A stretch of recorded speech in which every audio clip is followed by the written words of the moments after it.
Ron Sinclair is a storyteller of America's founding fathers, and he's with us here today. How are you doing? I'm doing well. It's a beautiful day in Phoenix, Arizona. We're Yeah. expecting about 90 degrees today. Wow. That's quite impressive. And that's Fahrenheit, right? Which I guess, I don't know what that is in Celsius, but Oh, I know you English people are behind in yeah. lots of things. It's Fahrenheit. Yep. Yeah. Well, I mean, even in Celsius, that's going to be hot for us. That is 32 degrees Celsius. That's like the hottest day of the year, we get that. Oh, we're just getting started. Oh, wow, yeah. So, I think in America, you guys know all about the founding fathers, whereas over here, we are not as clued up about it. So, for a British audience, can you just give us a little story about the founding fathers and how America was born? Oh, I'm clear full of stories about our founding fathers, but Yeah. what I'm concerned about is I don't want to start the Revolutionary War again because all of our founding fathers, all the stories I've got about them is when they were fighting you guys. Oh, yeah. And so I don't want to start that up again. Uh, well, let's start with George Washington. Yeah. Long before he was anybody special, he's 15 years old, and his mother had a horse Oh. that was just unbreakable. Hmm. He was a man killer. And so George, being the kind of guy he was going to conquer that horse, he figured. And so they finally got that horse snubbed down to a post, and they got a saddle on him and a bridle. And then George, he climbed into that saddle and he yelled, "Let her go." And that horse did an explosion in that corral. And it bucked and jumped and bucked and jumped. And now George, he couldn't jump off.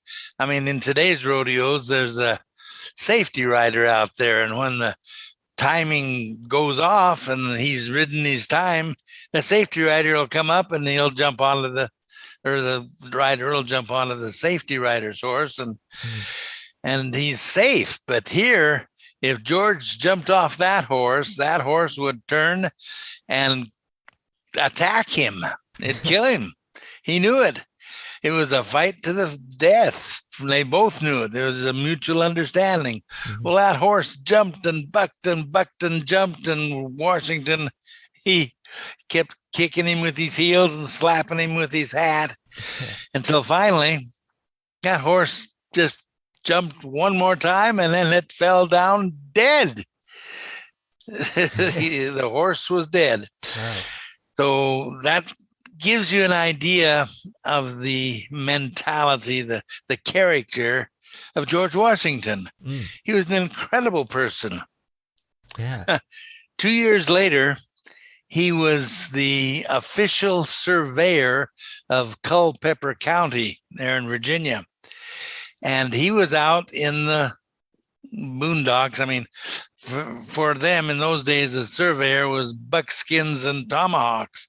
I mean, they were right out in the frontier. Mm.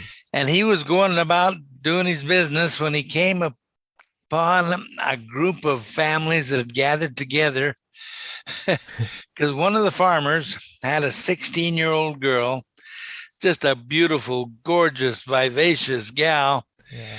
And her boyfriends were just in, they were going to tear each other apart to get that girl Yeah. because a pretty girl is a rare thing on the frontier. Mm.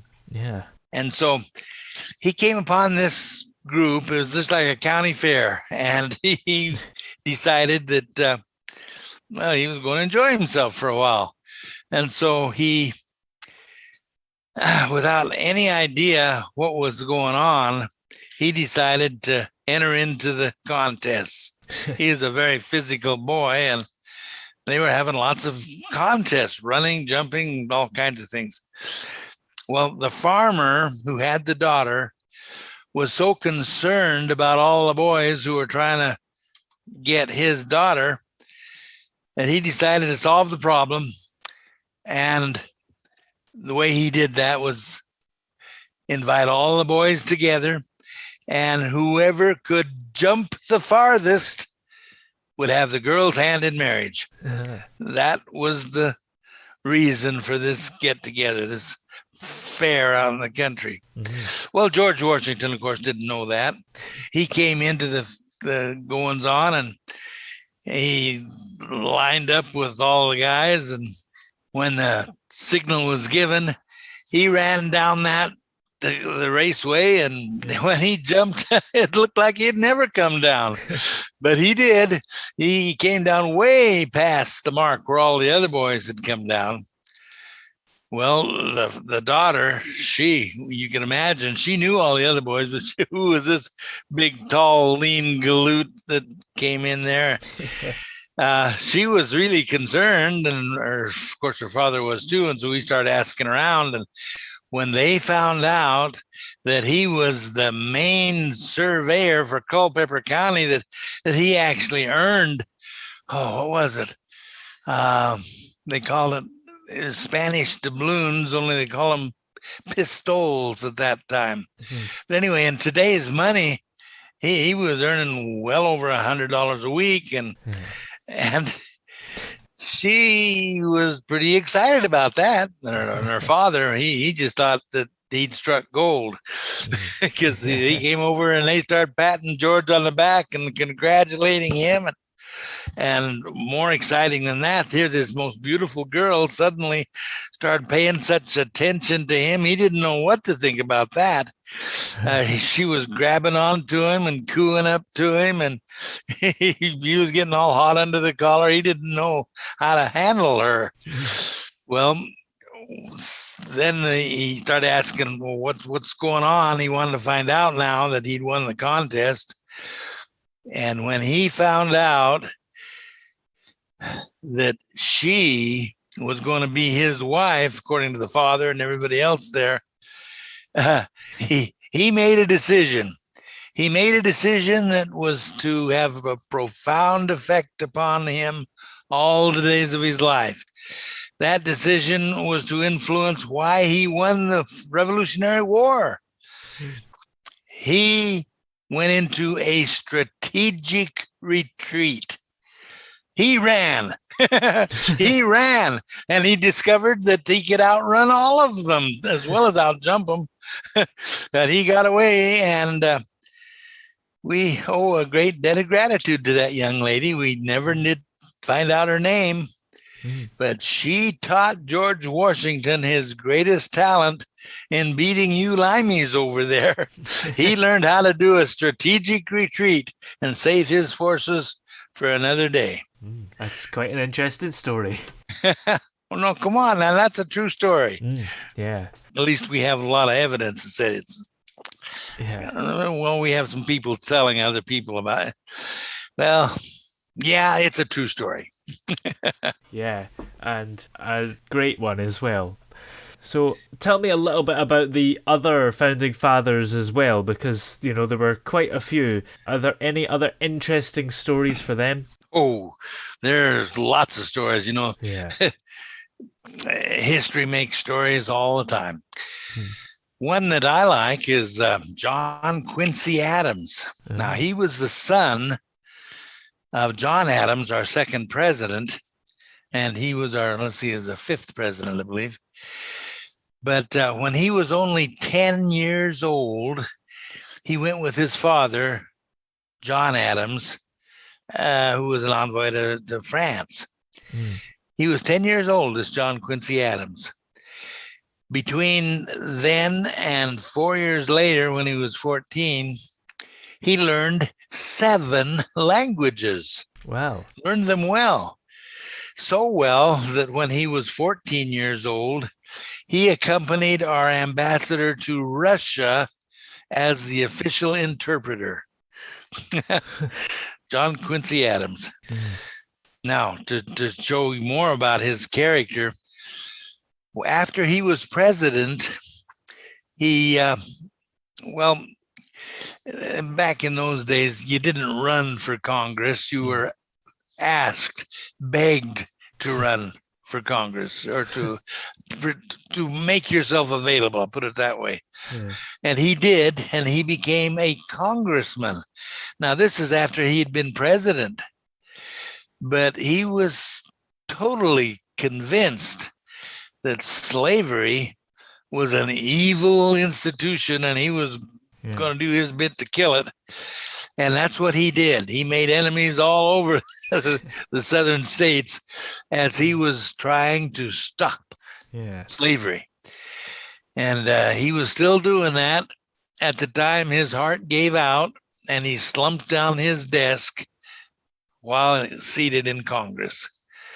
Great man, absolutely a sterling character. Now, another man, our first 7 presidents, I think, were some of the greatest men alive. I call them presidents of integrity. And that's George Washington, John Adams, Thomas Jefferson, and then there's James Monroe. Now, he was just a young man going to college when the call went out for volunteers because how can I delicately put it? We were fighting you guys. And he decided that he was going to join up, and he did. And he went with George Washington and his men across the Delaware in the middle of winter to fight at the Battle of Trenton. Now, the Trenton was, well, there was a bunch of Hessian soldiers there. Now, these are the soldiers that you Brits, you hired them to come and fight us. Well, anyway, along the way, he was, this James Monroe was sent ahead to clear the path to make sure that there's going to be no interruptions. And he was going by a farmhouse, and somebody in the farmhouse saw him out a window and came roaring out there and said, "You get off our property," mistaking him for a British soldier. Well, James Monroe said, "You better get out of here. I'm going to arrest you." And anyway, he determined that they were on the same side. Then this guy, he said, I know there's something afoot this night. I'm going to go with you.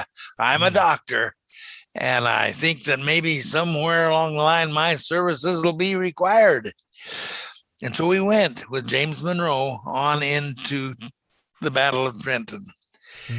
And they went into a street that the Hessians had barricaded and had a cannon at one end and a bunch of riflemen and so forth. And James Monroe was shot. Wow. He was shot in the shoulder and cut an artery, and he'd have been dead in 10 minutes had he not had that doctor with him. And so we look at that as providence, where Heavenly Father took a hand and saved James Monroe, our president. Yeah. And so we were pretty happy about that. Next president was James Madison. Ooh. Now, they call him the father of our Constitution. Yeah. Now, he's just a little guy. He was 98 pounds soaking wet. But he was very instrumental in shepherding the Constitution development through that Constitutional Convention. Now, I give Thomas Jefferson equal credit because at that time he was in France, but he sent trunks, some 300 volumes, books, to James Madison, telling about all the other governments in the world, how they were run. And so James Madison had access to that when he was working with the Constitutional Convention. You see, at that time, and I love this, there were only 2 basic forms of government in the world. There was civic law and common law. Now, civic law was what was handed down to us from Rome, and that's where the power was in the head guy, and all of our rights came from him. Now, we knew all about that, and our founding fathers didn't want any part of that. The other kind of law was common law. Yeah. Now, this was British law, and England was the best example of that in the whole world. That's because of your Magna Carta, times like that, when you guys stood up on your backbone and said no to your king and told him that he had to obey the law himself. Oh, and I'm going to back off a little bit here. My grandfather was as English as he could be. And I'm an old guy myself. And when I talked to him as a little kid, he was old. And he was telling me about when he was young. He came over to our country when he was 18, so he was pretty young. And he said, the king could not come into the house of an Englishman without the Englishman's permission. And I thought, well, of course, your home is your castle, and we understand that here in America. But to him, that was a big deal. An Englishman was king of his own home. Not even the king could come in and without his permission. Big deal. Well, where was I? James Madison. As father of the Constitution, he was an incredible guy. When you see a painting of him in a room full of guys, you just look for the shortest one. He was just a tiny guy, and he was always sickly all of his life. He joined the militia. He wanted to fight, but they wouldn't let him because he's too sick. Oh, okay. The last president that I'm thinking was the first 7 good guys is Andrew Jackson. He was a colorful guy. I mean, man, he earned his first notoriety by being put in charge of punishing the Red Stick Indians. They'd come over and slaughtered 300 settlers, just slaughtered them. And Andrew Jackson was sent out to take care of them. And so he did. He got a bad rap as a result, but they figured they outsmarted him because they got into one of our forts and walled it off and kept him on the outside. And then they were showing him their backside, wiggling it back and forth, and just having lots of fun. And so he sent his regulars into the trees outside the fort, and they shot over the walls of the fort, and they killed all those Indians, except there's some kids, little children left over, and he adopted one of them, and he became his son for the rest of his life. Andrew Jackson and his wife were childless, and so they adopted. It seemed to be they adopted Indian children. Yet he's been accused of being an Indian hater, and well, when he was president, he set him on the Trail of Tears and that sort of thing. And there's some hard feelings about that, but I think he did the right thing at the right time. Another thing he did was when he was president, we had our first bank, federal bank, and they were just ruining our economy and stealing our money. And so he said, you are a den of vipers and I will rout you out. And he did just that. He stopped them. He was a dueling man. He was in several duels, and he carried some of the balls that he got shot in his body until he died. Wow. Thomas Hart Benton was one of the politicians that he got in a fight with, and Benton put a ball on his arm. Wow. And that was 30 years before the story I'm telling, because at the time I'm telling it, he went into surgery to get that ball dug out. And he got it out, and he tried to give it back to Benton because by that time they were friends. And Thomas Hart Benton refused, and he said, "Hey, you own it by common law." Common law is what you Britishers liked, but anyway, that's some stories I've got. I could keep you here all day long telling stories about the founding fathers. Yeah. Well, Benjamin Franklin actually did all sorts of things as well. He was an inventor as well, right?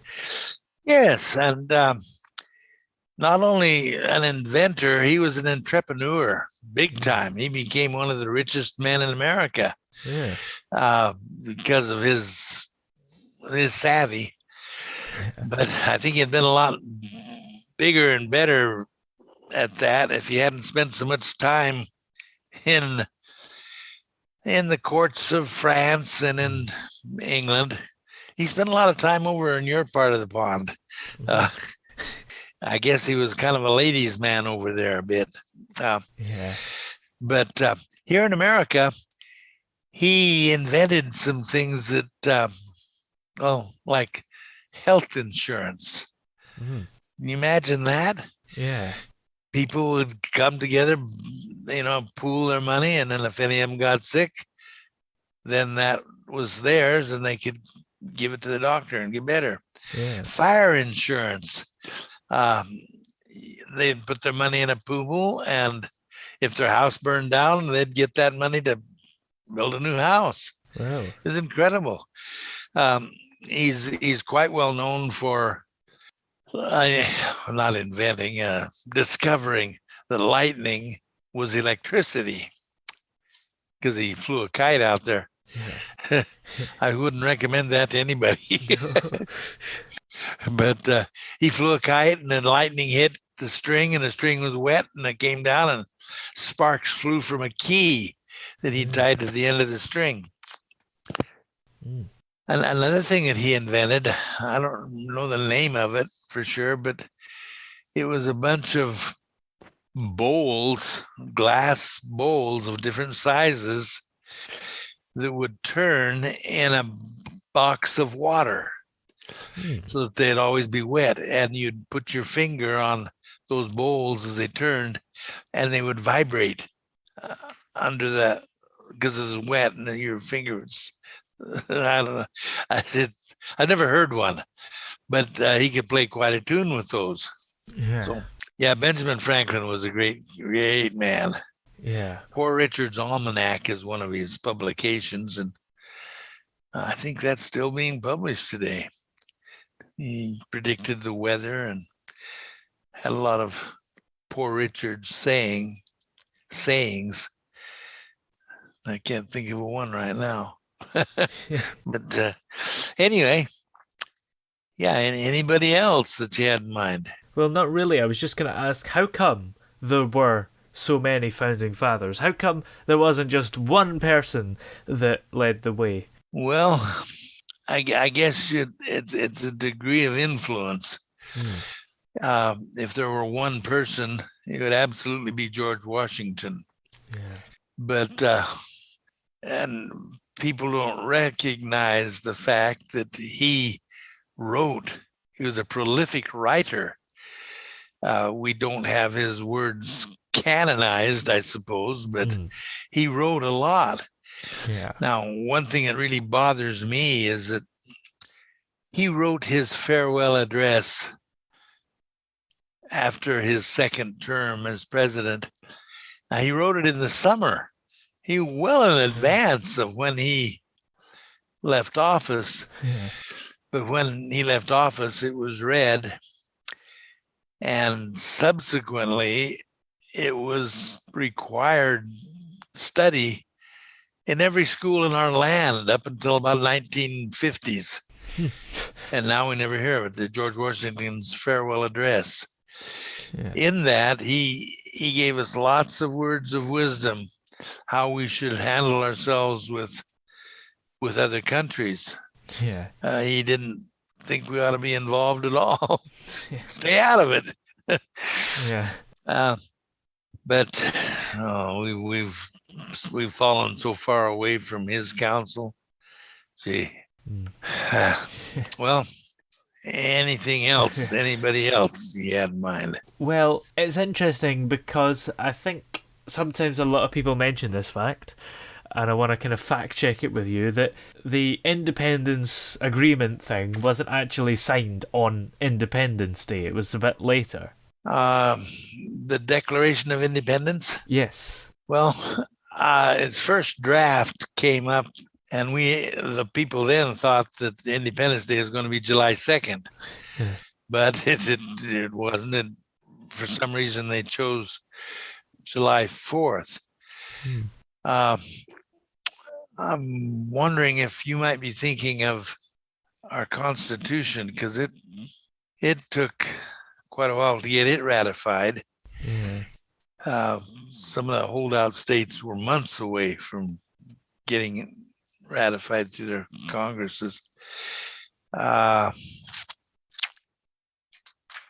I can't think of why the Declaration of Independence would be signed at a later date.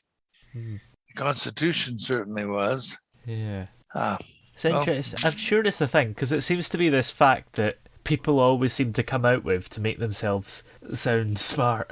But I don't know. Well, maybe. According to Google just here, it was signed on the 2nd of August. Google said that? Yeah. Now, Google is out of favor here in our country right now. It's Oh, is stopped. it? Well, it killed the account of President Trump and a whole bunch of others. Oh, We're having this cancel culture all right. thing going on, but August 2nd, Declaration of Independence. Well, maybe this is what it's referring to. There were some signatures that were added after the fact, Ah. and that might be that the last signatures were added in August 2nd. Oh. So it's a kind of misconception thing then, I suppose. I think so. Yeah. Because most of the signatures, they went, those who were in session there, they went right up and signed that thing. Yeah. And you mentioned briefly just there about Trump. What do you think of the state of America today? Are you in favor of Trump's America? Oh boy.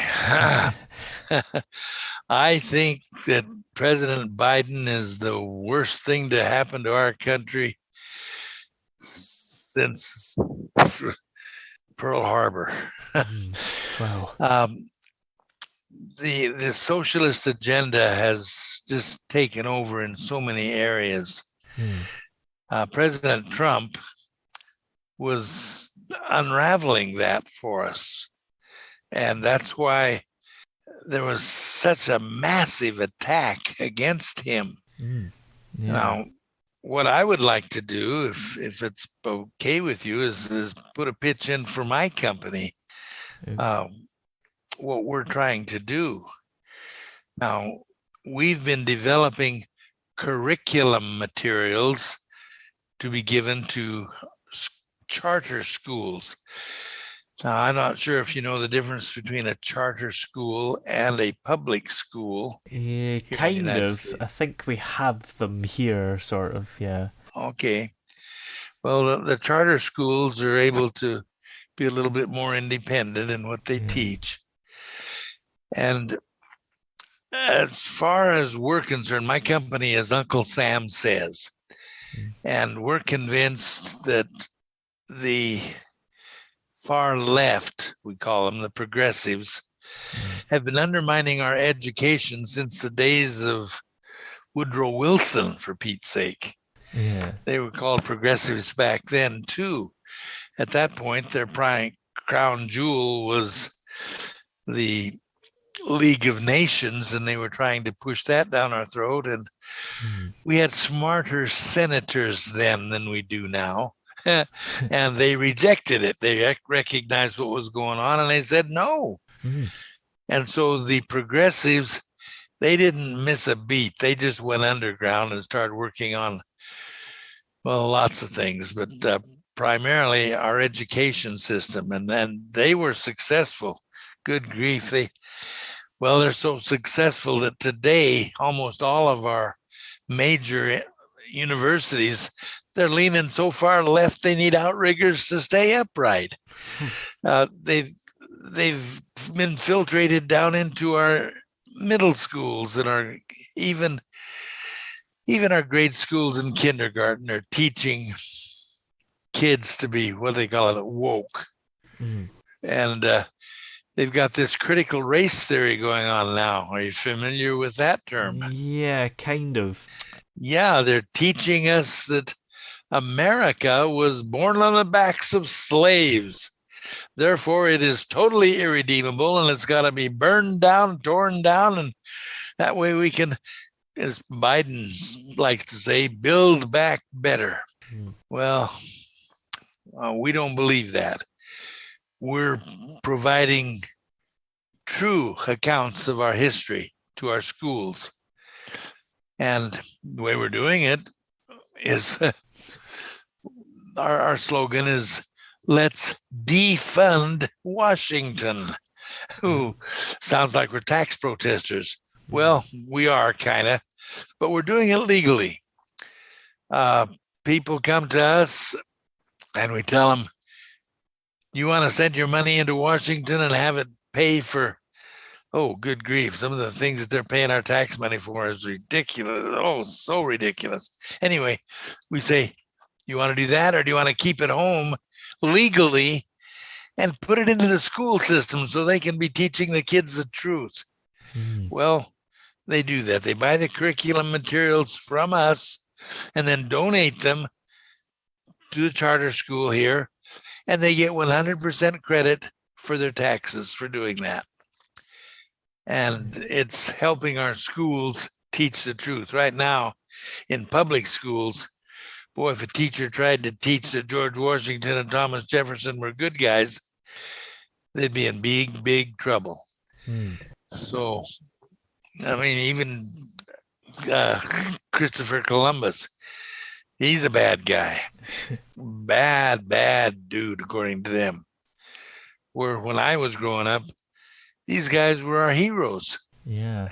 And so we've been trying our best to change that perception in our school system. Yeah. Just on the interest of balance, I think a lot of Biden supporters would probably say that he isn't necessarily a socialist, but I guess people on the right would see him as that because he is more left, but he's not strictly a socialist, I think. Well, Kamala Harris, she's an unabashed socialist. Biden, yeah, he's a socialist. Socialism hasn't worked anywhere in the last 200 years. And you can see countries all over that have just been devastated because they've tried it, killing over 100 million people. Not battle casualties. These are innocent civilians betrayed by their socialist government. Joseph Stalin, good grief, Pol Pot. Even today in Venezuela and Cuba, you see the results of socialism gone amok. And no, I don't defend Biden at all. I think he's a disaster. I probably had not to get into that with you, but I have no. I love my country. I love the country that was founded by the founding fathers. I want to interpret the Constitution as the founding fathers saw it. And sometimes that's a little different than people see it today. Yeah. And what do you think of Trump's response to COVID? Was that the correct way to do it? Well, I think as he learned about it, I'm sure there's better ways or more productive ways that could have been done. But overall, I think he did all right. I'm sorry that he did this warp speed thing the way he did, because we have uncovered that the Wuhan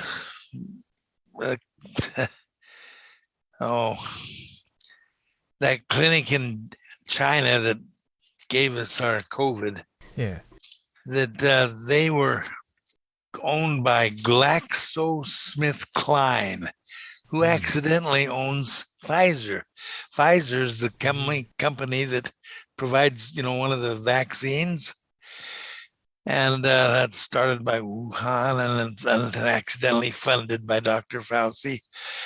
Does anybody hear the word conspiracy there? Yeah. But we don't know things up front. We learn them with hindsight, and until we get better hindsight up front, we're going to make mistakes. I think Trump made a mistake there.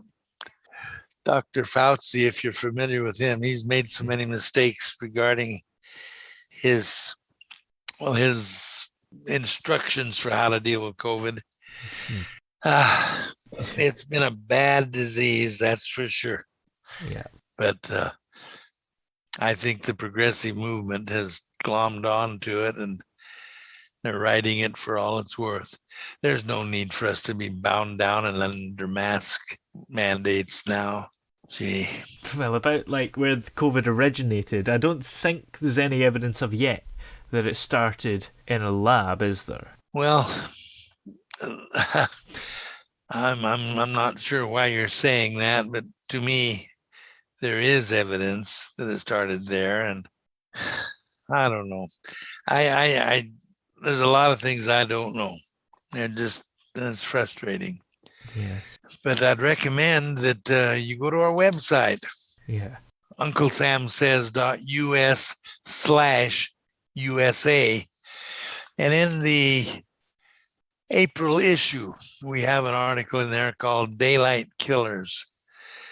And it traces the source of ownership and funding for Wuhan, Pfizer, GlaxoSmithKline, and it goes back to Dr. Fauci. It goes back to George Soros and his companies, and it's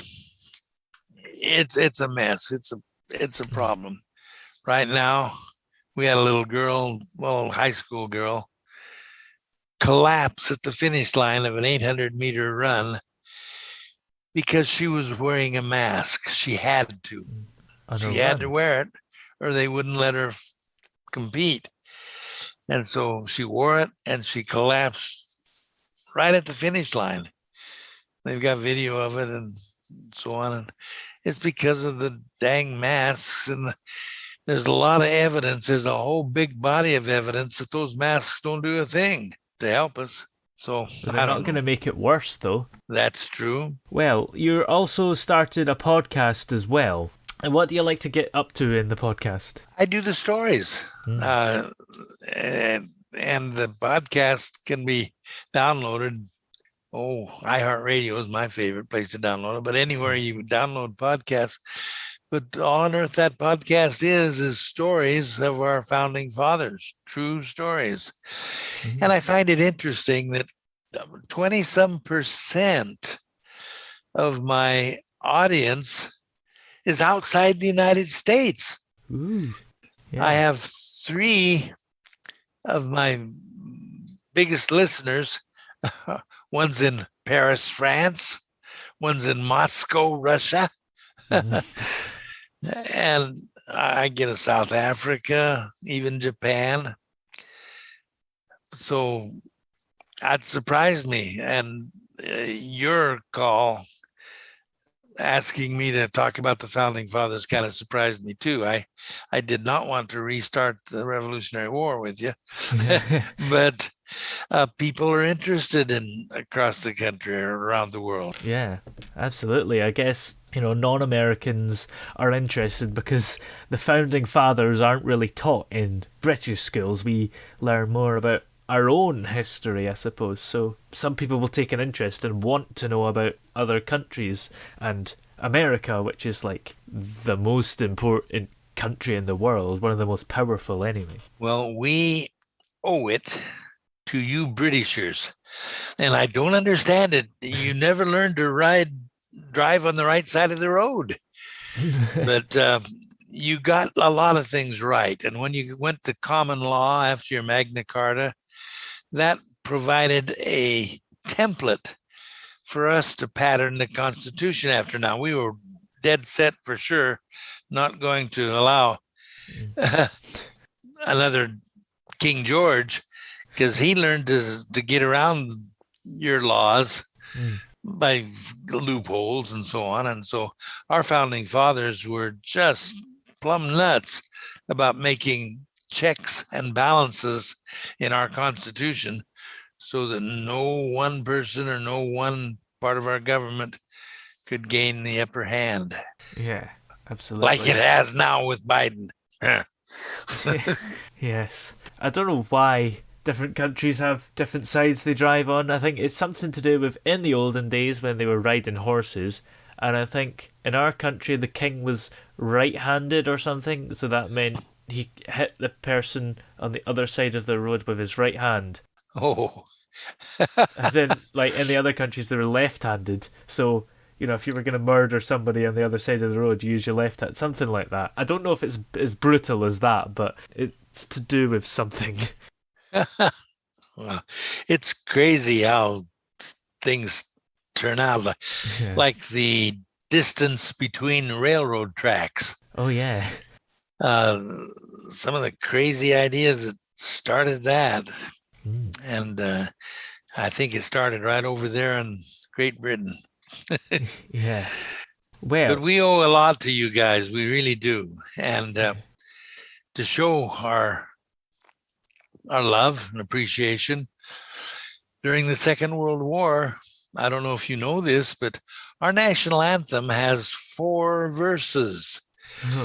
Now, the third verse is dedicated to telling how terrible the British were. And so during the Second World War, we deleted the third verse of our national anthem. It has words like foul footsteps of our enemies. Well, anyway, nice. We love you guys. We do. Yeah. Well, if we're interested in checking out your podcast and keeping up with all your stories, where are we able to do that? Well, you can go to iHeartRadio here, at least. Boy, I don't know what's available in UK. Yeah, that's still available here. Okay, you look up under, Ron Sinclair is one way to look it up. Yeah. Or Uncle Sam Says. Uncle Sam Says. It's... Yeah. And are you on any kind of social media or anything for us to follow you on there? I'm not a socialist in any degree. No. I guess we're available on Facebook. I have an IT guy that watches over that for me. Okay. Well, thank you very much for joining us on the show today. It's been interesting to have you on. Well, thank you. I'm just sorry I didn't get to see you on Zoom. I thought we'd be watching each other. That's okay. Well, thank you very much. I appreciate it.